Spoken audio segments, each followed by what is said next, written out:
नमस्कार दोस्तों, price theorem में आप सभी का स्वागत है।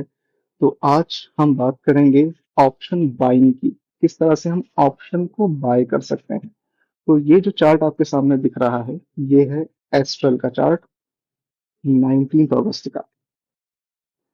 ये आपके सामने एस्ट्रल का चार्ट है 19 अगस्त का। तो हम देखेंगे कहाँ पर हमें ऑप्शन बाइंग करने की अपॉर्चुनिटी मिल रही है और उसके पीछे किन किन चीजों को हम स्टडी करेंगे, हम ये भी आपसे डिस्कस करेंगे। देखिए, तो ये है एस्ट्रल का चार्ट। अगर आप सुबह से देखें तो एस्ट्रल के चार्ट में क्या किया है, सबसे पहले एक अपसाइड मोमेंटम लिया है, उसके बाद एक छोटा सा रिट्रेसमेंट लिया है, उसके बाद अगेन इसने ट्रेंड को कंटिन्यू किया है। तो यहाँ पर आप कुछ सिग्नल्स देख रहे हैं, फॉर एग्जाम्पल ये सिग्नल और ये सिग्नल, ये सिग्नल और दो छोटे सिग्नल और आपको दिख रहे होंगे। तो यहाँ पर इन सिग्नल्स पर, ये हमारा प्राइस थ्योरम के सिग्नल्स हैं, इस पर हम आइडेंटिफाई करते हैं कि कहाँ कहाँ पर बुलिश मूव आ सकता है और किस तरह से हम इस चीजों को कैलकुलेट करते हैं, इसके बारे में भी हम डिस्कस करेंगे। तो चलिए शुरू करते हैं। पहले हम आपको ले चलते हैं प्राइस थ्योरम के डैशबोर्ड पे। तो उनका डैशबोर्ड आप देख सकते हैं। प्राइस थ्योरम के डैशबोर्ड पर आपको कुछ चीजें यहाँ पर मिलेंगी। फॉर एग्जांपल, हमें यहाँ पर देखने को मिलेगा कॉल का प्रीमियम डीके, पुट का प्रीमियम डीके, कॉल का ओआई परसेंटेज, पुट का ओआई चेंज का परसेंटेज, कॉल का आईवी, पुट के आईवी का परसेंटेज, और यहाँ जो रेस्ट चीजें आपको दिख रही हैं, ये है इसका order book analysis. Order book analysis, हम ऑर्डर बुक एनालिसिस भी करेंगे और उन सब के बेसिस पर हम एक स्कोरिंग तैयार करते हैं, जिसे हम कहते हैं डायरेक्शन स्कोर, और यहाँ पर हम कहते हैं इसे कॉन्फिडेंस स्कोर। तो अगर आप एस्ट्रल के डायरेक्शन स्कोर्स को ध्यान से देखें, तो इसका डायरेक्शन स्कोर आप देखें कि पहले है 22, 50, -1, 56, दिस एंड दिस। तो जहां पर डायरेक्शन स्कोर 50 के आसपास होता है, हम अज्यूम ये करते हैं कि वहां पर एक स्ट्रॉन्ग बुलिश सेंटीमेंट देखने को मिलेगा। देखिए, ये जो +50 है, ये आपको मिला है लगभग 10:25 पर।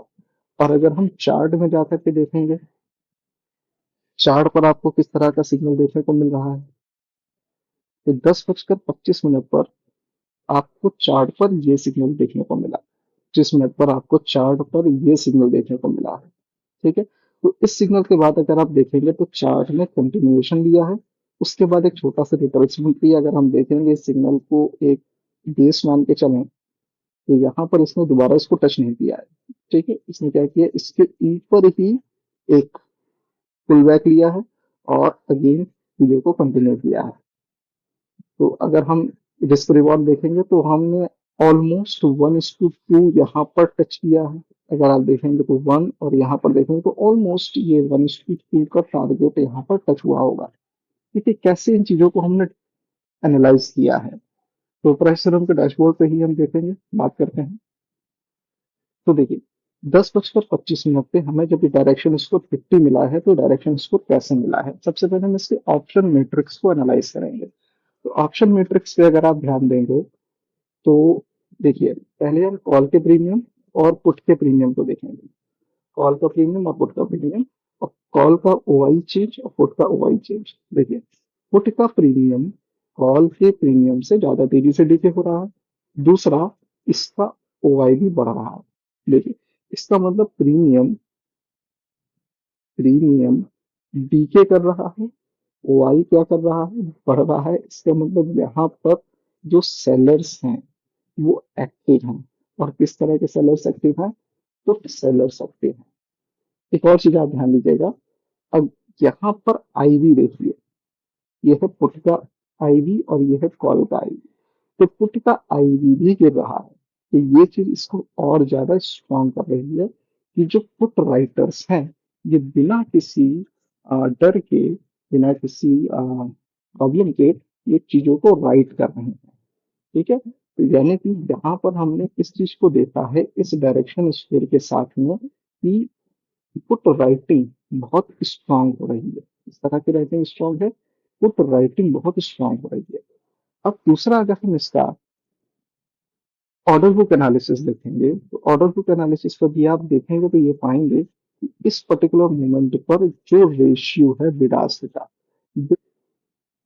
दूसरा, अगर हम इसकी ऑर्डर बुक एनालिसिस को देखें तो इसका जो क्यूआई रोलिंग क्यूआई स्कोर है,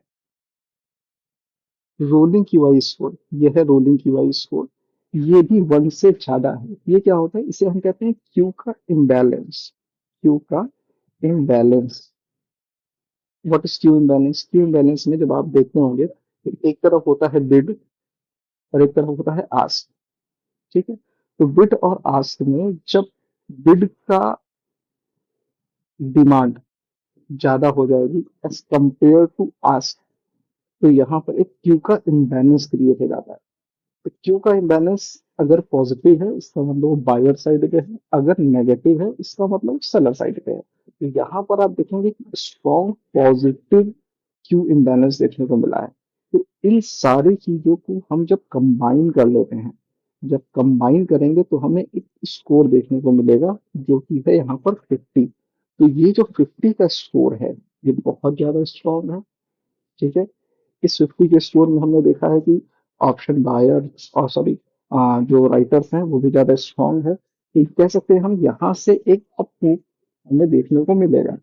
देखिए हम फर्दर कहाँ कहाँ पर ऐसा चीज हमें देखने को मिल रही है इसमें, अगर आप देखेंगे तो उसके बाद फिर हमें एक स्ट्रॉन्ग डायरेक्शन इसको देखने को मिला 56 का। ठीक, 56 में अगेन आपने देखा कि पुट की राइटिंग है, कॉल की राइटिंग से हैवी चल रही है। ठीक, यहाँ पर क्यू इम्बैलेंस थोड़ा सा कम हुआ है लेकिन वो इतना ज्यादा स्ट्रॉन्ग नेगेटिव नहीं है।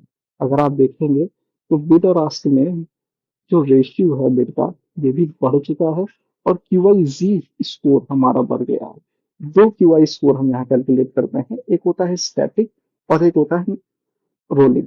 यहाँ पर अगर आप देखेंगे तो स्टैटिक क्यूआई स्कोर ये दो का है, मतलब अगेन यहाँ पर हमें एक स्ट्रॉन्ग ट्रेंड देखने को मिलेगा। देखिए ये कितने बजे हमें देखने को मिला, 12:52 पर। तो 12:52 पे अगर हम चार्ट को चेक करें तो 12:52 पर अप्रोक्सीमेटली आपको ये जो पॉइंट है, ये ये पॉइंट देखने को मिला है। यहाँ पर भी अगर हम देखें 1:2 के हिसाब से बात करें तो अगेन आपको एक अप मूवमेंट देखने को मिला है। तो इस तरह से हमने जाना कि ऑप्शन बाइंग किस तरह से की जाती है। ऑप्शन बाइंग करने के लिए सिर्फ आपको चार्ट के ब्रेकआउट्स को नहीं देखना पड़ता है बल्कि उसके पीछे के एनालिसिस पर भी ध्यान देना पड़ता है कि किस तरह से उसका ऑप्शन मैट्रिक्स मूव कर रहा है और किस तरह से उसकी ऑर्डर बुक एनालिसिस मूव कर रही है। तो ऑप्शन मैट्रिक्स के लिए हमने आपको बताया है कि क्या क्या ट्रिक से देखने चाहिए, कौन ज्यादा स्ट्रांग है। अगर सेलर्स अपोजिट पार्टी के, इसका मतलब पुट के सेलर्स ज्यादा स्ट्रांग है, दैट मीन्स एक आपको पुश देखने को मिलेगा यहाँ पर। और क्या ऑर्डर बुक एनालिसिस भी हमारे फेवर में है। ऑर्डर बुक एनालिसिस में हमने देखा है क्यूआई स्कोर, यहाँ पर क्यूआई रोलिंग स्कोर ज्यादा था और यहाँ पर स्टैटिक क्यूआई स्कोर ज्यादा था। अब अगर आप आगे इसमें आएंगे तो जैसे जैसे हमारा 13:19 आया या 14:02 पे आया तो आगे जाकर के अगर आप देखेंगे तो ये डायरेक्शन इसके थोड़े से कम है तो आपका दिखेंगे। इसका मतलब क्या है, आगे आपको इन पॉइंट्स के बाद, आगे आपको इन पॉइंट्स के बाद में क्या देखने को मिला, वो मोमेंटम देखने को नहीं मिला, मोमेंटम फेड हो गया। तो डायरेक्शन स्कोर हमारी एनालिसिस से जितना ज्यादा स्ट्रांग होगा उतना ही ज्यादा आपको एक मोमेंटम मिलेगा। और जहां जहां डायरेक्शन स्कोर वीक हो जाएगा वहां वहां हम अज्यूम कर सकते हैं कि एक रिट्रेसमेंट आएगा या वहां से मोमेंटम फेड होने की संभावना है। तो इस तरह से हमने जाना कि ऑप्शन को किस तरह से बाई करेंगे। बने रहिएगा हमारे साथ वीडियोस में, हम आपको और भी ज्यादा सिखाने की कोशिश करेंगे सकते हैं। तब तक के लिए धन्यवाद। Thank you so much.